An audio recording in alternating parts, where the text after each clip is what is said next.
Noong 2045, hinahangad ng mga tao na makatakas mula sa realidad sa pamamagitan ng virtual reality entertainment universe na tinatawag na Oasis, ontologically anthropocentric sensory immersive simulation, na nilikha ni na James Halliday at Ogden Morrow ng Gregarious Games.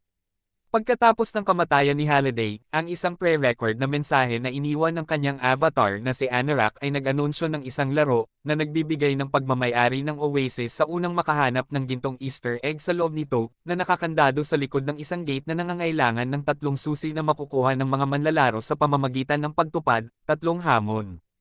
Naakit ng paligsahan ang ilang Gunters o Egg Hunters at ang interes ni Nolan Sorrento, ang CEO ng Innovative Online Industries, IOI, na naglalayong kontrolin mismo ang Oasis sa pamamagitan ng pagpasok ng mapanghimasok na online advertising.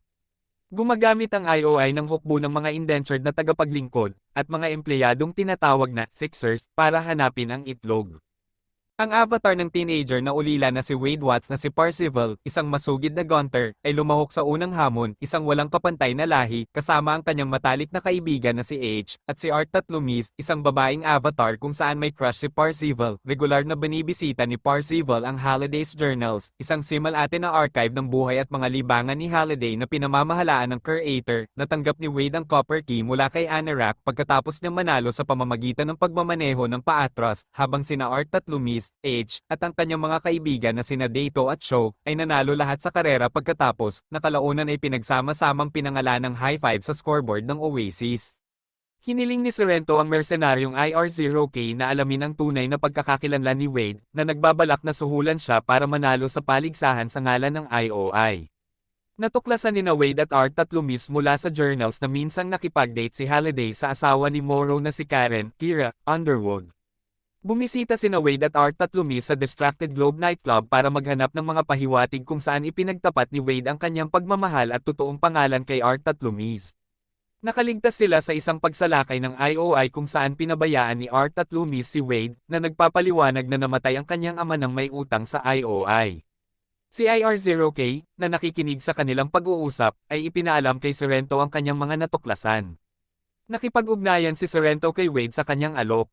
Kapag tinanggihan, binomba ni Sorrento ang tahanan ni Wade na pinatay ang kanyang tiyahin na si Alice at ang kanyang kasintahang si Rick bukod sa iba pa. Kinuha ng manlalaro ng Art Tatlumis na si Samantha Cook si Wade.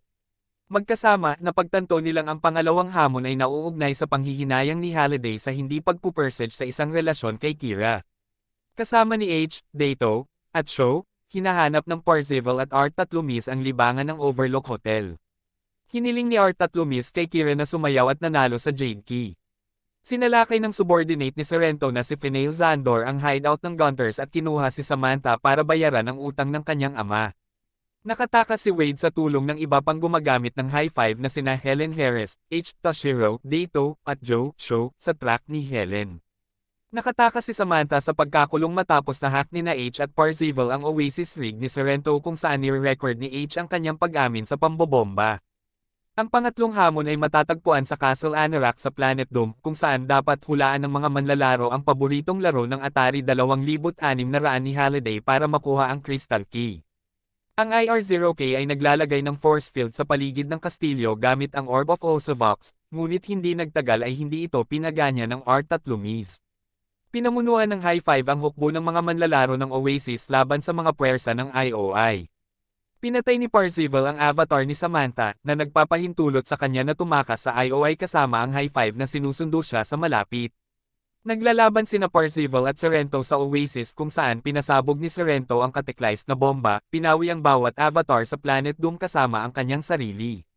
Nag-respawn si Parzival gamit ang extra life coin na ibinigay sa kanya kanina ng creator sa isang taya. Naglaro siya ng adventure na nanalo sa Crystal Key sa pamamagitan ng paghahanap sa Easter egg ni Warren Robinette. Ginagamit niya ang 3 susi para makapasok sa isang treasure room kung saan inalok siya ni Anorak ng kontrata para pumirma. Kinikilala ito ni Parzival bilang ang pinirmahan ni Morrow nang pilitin siya ni Halliday na palabasin sa Gregarious Games at tumanggi itong lagdaan. Nag-transform si Anorak bilang Halliday na nagpahayag ng kanyang mga pagsisisi sa buhay at ginawaran si Parzival ng Easter egg.